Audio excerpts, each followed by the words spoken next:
First off, Operation Mountain Guardian emergency response exercise. I found out about this yesterday afternoon, and I've missed all the big drills in Colorado. Over the years, I've learned that the biggest martial law drills are held in Denver. And we were not disappointed, complete with practicing to round up school kids and others and bring them to sports stadiums, all a exercise in federalization and the takeover of the community. Over 100 agencies, police coming up and telling our crew to turn off their cameras. It was all compartmentalized in other areas. Our crew was able to get into a public school where they had even kids as young as 6 years old, first grade, going through this. And then, of course, the Catholic charities involved, taking folks there to the Denver NFL football stadium. Just amazing. And there's got to be like 30 different upload video reports that are at Infowars.com and PrisonPlanet.tv right now on this. I want to go ahead and go to one of those reports right now. Are we going to Aaron first or Darrin McBreen? All right, here's Aaron Dykes reporting from Denver. Now, we've been in the Denver metro area today covering a widespread martial law takeover drill within the city known as Operation Mountain Guardian. That operation is sponsored by the Department of Homeland Security.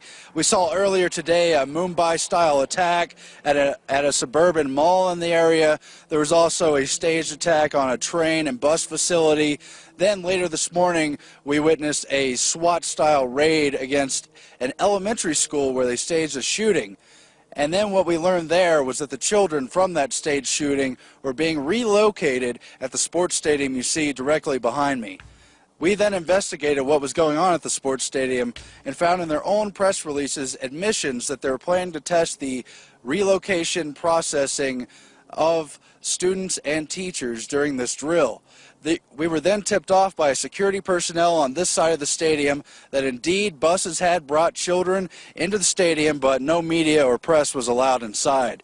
When we came around to the south end tunnel, we witnessed those buses as well as vehicles from the Denver Public School Safety and Security Department, including the supervisor.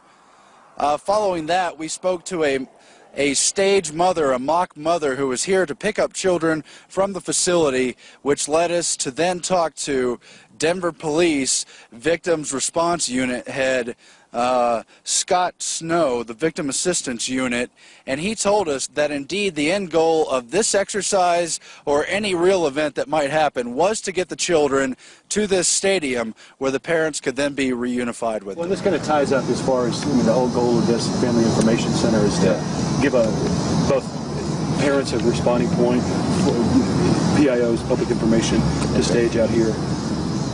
Additional information. Okay, so this is pretty much it, though, like the end of the drill. And this is about done. In terms of drill or even real event, this is the goal is to get everybody here to reunify with parents or guardians. Okay. Just incredible events as we see more and more of a federalization of police and military and a total takeover of these metro areas in a fear-mongering panicking for a terrorism event. Alex, back to you. Okay, great job, Aaron. As we go out to break in a little while and come back with our first in-studio guest, we're going to play a report from Darrin McBreen, all filed and put together there on the ground. Amazing new technologies that are really empowering alternative and grassroots media. And again, that police officer there, nice guy, trying to be helpful, doing a drill to reunite children. Just so happens we broke the news 10 years ago that FEMA actually plans to take your children to sports stadiums and then make you come turn your guns in to get them back. And so it's all an exercise in the government basically taking people to a sports stadium, and the cover is children, but it's also training the police to take political dissidents to sports stadiums, as has been declassified in Rex 84 and other FEMA programs that we'll be talking about with Peter Dale Scott, an expert on COG, continuity of government and martial law, coming up.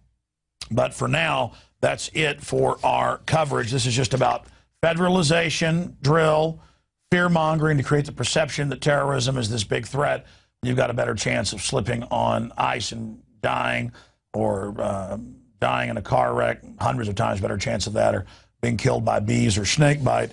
And the bottom line is government can't and won't be able to protect you from the dangers that are out there in this world, whether it be carjackings, or a lightning strike, whether it be man-made or good old Mother Nature.